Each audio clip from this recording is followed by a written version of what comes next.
J'espère que vous allez bien. Moi, par la grâce de Dieu, ça va, je vais bien. Je vais bien physiquement. Ah, c'est quoi? C'est que, pourquoi est-ce que, on va te dire que dans un pays comme la France, par exemple, la République de Guinée est répertoriée comme étant première nation demandeur d'asile chez les mineurs. Nous, on vient de quel pays où les mineurs n'ont plus envie de vivre? Il faut qu'on se pose ce type de questions. Pourquoi est-ce que même nos mineurs, c'est-à-dire c'est les Guinéens qui ont moins de 18 ans, ont envie de fuir notre pays? Il faut qu'on se pose ces questions-là. Pourquoi? Pourquoi est-ce qu'aujourd'hui, aux États-Unis, il y a de plus en plus de jeunes Guinéens, mineurs et parfois légèrement majeurs, qui depuis 1 an ou 2 sont installés aux États-Unis?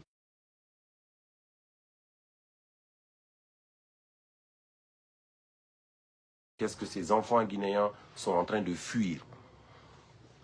Il faut qu'on se pose ce type de questions. Il faut qu'on se pose ce type de questions et qu'on...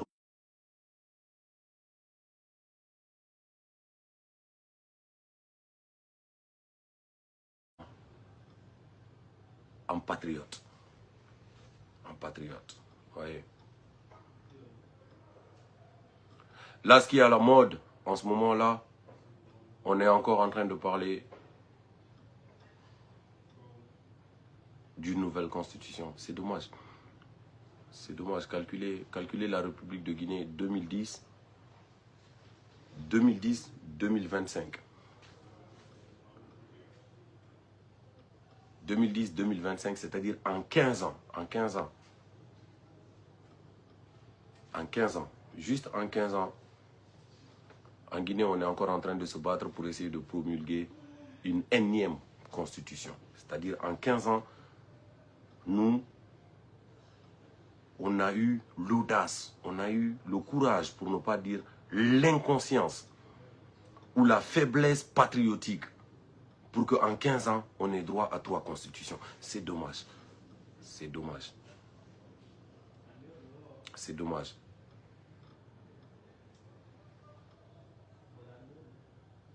La chose publique, c'est quelque chose qui nous concerne tous.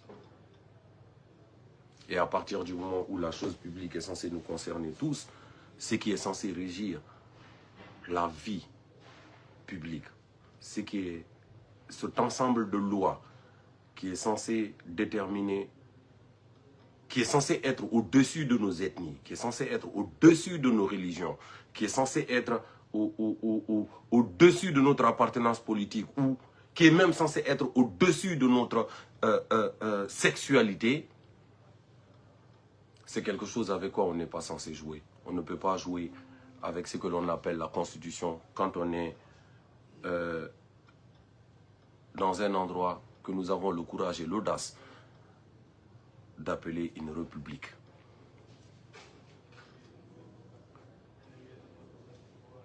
Par réflexion, la république, c'est quelque chose qui est censé évoluer. Ce n'est pas quelque chose qui est censé régresser. C'est quelque chose qui est censé évoluer. C'est quelque chose qui est censé être, genre, comme disait l'autre, ne pas commettre les erreurs du passé. C'est ça la différence entre une république et, on va dire, une monarchie. Et une monarchie.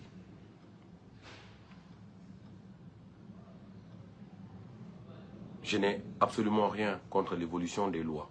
Je n'ai absolument rien contre les principes qui sont censés régir notre logique du vivre ensemble. Mais il faut que ça soit réel. Il faut que ça soit réel et il faut qu'on le pense. Il faut qu'on le pense. Quand on met un ensemble de textes de loi ensemble, oui, on peut les faire évoluer. Mais quand on doit mettre ces ensembles de textes de loi ensemble, là où on commence à les mettre, on doit faire en sorte à ce que ces textes de loi-là soient représentatifs de la majorité, pour ne pas dire de tout le monde. De la majorité, pour ne pas dire de tout le monde. C'est pour ça que c'est une république que nous avons. Et ce n'est pas un royaume. Il faut faire la part des choses. faut faire la part des choses. Dans une république, l'alternance politique, c'est la base. Dans une république, l'alternance politique, c'est la base.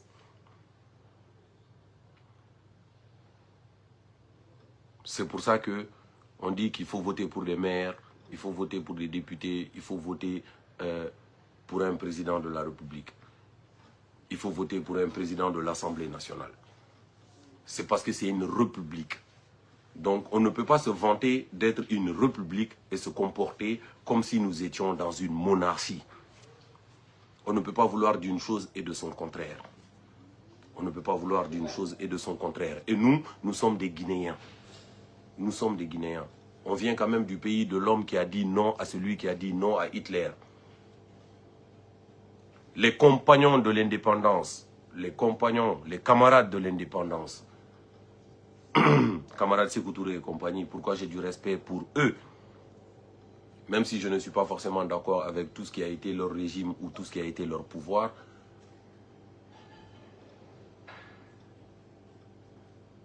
C'est parce que sur les principes de la République, ils se sont battus pour qu'on puisse accéder à une indépendance. Ils se sont battus quand nous étions une colonie pour que nous soyons une république.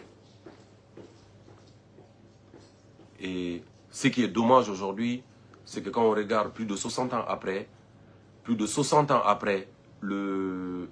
la seule chose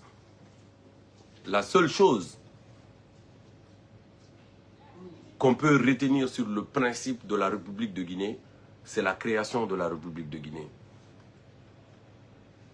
Parce que quand le colonisateur est venu nous demander est-ce qu'on voulait rester une colonie ou est-ce qu'on voulait être une nation indépendante,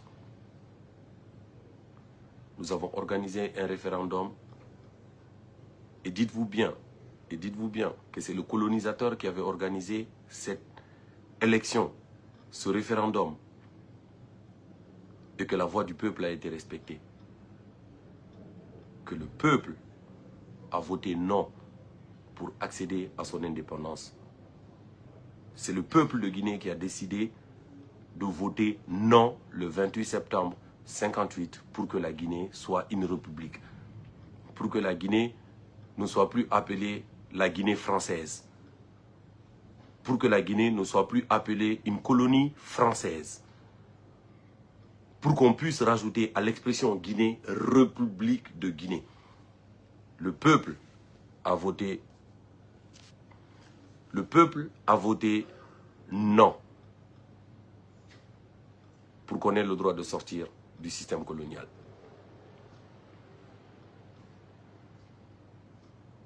Même le colonisateur a respecté la voix du peuple. Le colon a respecté la voix du peuple. Quand on a dit non à De Gaulle, le général De Gaulle a respecté la voix du peuple. Et nous avons pu créer une république. Nous avons pu avoir une république. Les camarades de l'indépendance, ils ont eu leur pouvoir, ils en ont fait ce qu'ils ont voulu ou ils ont fait du mieux qu'ils ont pu. Nous pouvons ne pas être d'accord avec ce qui a été ce régime-là. Mais nous devons d'être d'accord avec l'histoire de notre République. L'histoire de notre République, c'est avec un vote qu'on s'est séparé de la colonisation dans notre République. Donc on ne peut pas enchaîner de dictature à dictature, de dictature à dictature, de dictature à dictature, de dictature à dictature, jusqu'en 2025, et qu'on soit encore dans la logique où on va encore imposer par les armes ce que le peuple est censé exprimer par les urnes. Ça veut dire que dans ce cas-là, nous ne sommes pas logiques avec nous-mêmes. Ça veut dire que dans ce cas-là, nous n'avons pas de respect pour l'histoire de notre République. Ça veut dire que dans ce cas-là, nous n'avons pas de respect de comment le royaume du Fouta ou le royaume de la Haute-Guinée ou le royaume de la Basse-Guinée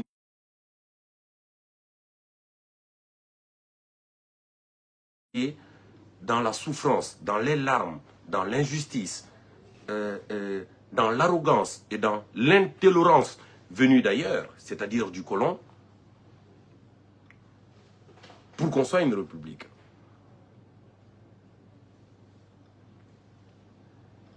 La colonie a mis ensemble nos différentes régions par les armes,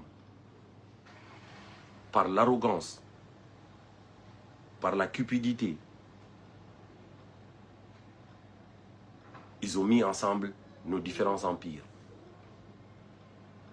Par les urnes, les différents empires qui aujourd'hui composent la République de Guinée ont décidé de chasser le colon, ont décidé de dire non au colon. Et le colon a respecté la voix des urnes. Donc aujourd'hui, dire qu'on est guinéen, et ne pas avoir de respect, ne pas avoir de respect pour le pouvoir des urnes, ne pas avoir de respect pour le pouvoir de l'expression populaire, c'est qu'on est de très mauvais Guinéens. C'est qu'on ne connaît pas notre histoire, c'est qu'on n'a pas de respect pour notre histoire. On ne peut pas continuer à être une république si à chaque fois que quelqu'un accède au pouvoir, il modèle les lois de la République à sa guise. Selon lui, ses convenances, selon lui, ses entendements. Et qu'on l'applaudisse. Pourquoi? Juste sous prétexte qu'on a faim? Juste sous prétexte qu'on a peur? La peur, c'est quelque chose de très, très contagieux. La peur, c'est la maladie la plus contagieuse qui existe au monde. La peur, elle est plus contagieuse que le VIH.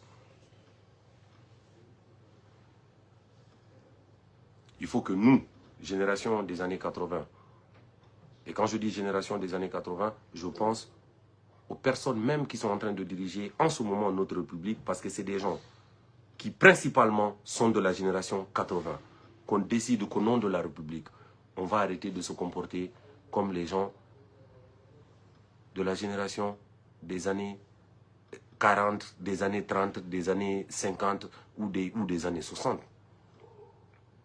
Frère. Nous, génération 80, nous sommes nés ni esclavagisés, ni colonisés. Nous sommes nés dans une république. Nous sommes nés dans une république. Les sacrifices des ancêtres, que ça commence par les différents royaumes qui aujourd'hui en association ont composé la République de Guinée. Les sacrifices de ce que nous allons appeler les résistants à la pénétration coloniale en Guinée. Les sacrifices des camarades de l'indépendance. Les sacrifices des personnes qui ont osé rêver, qui ont osé espérer d'une République de Guinée unie, prospère et saine, humainement saine. Les sacrifices des gens qui ont osé appeler à des manifestations, à des grèves sous le CMRM, sous Lansana Conté en d'autres termes. Les sacrifices des personnes qui ont dit que Dadis ne peut pas s'accaparer du pouvoir. Les sacrifices des personnes qui ont dit que au nom de la République, Alpha Condé ne peut pas faire un troisième mandat. Il ne peut pas réviser une constitution pour faire un troisième mandat.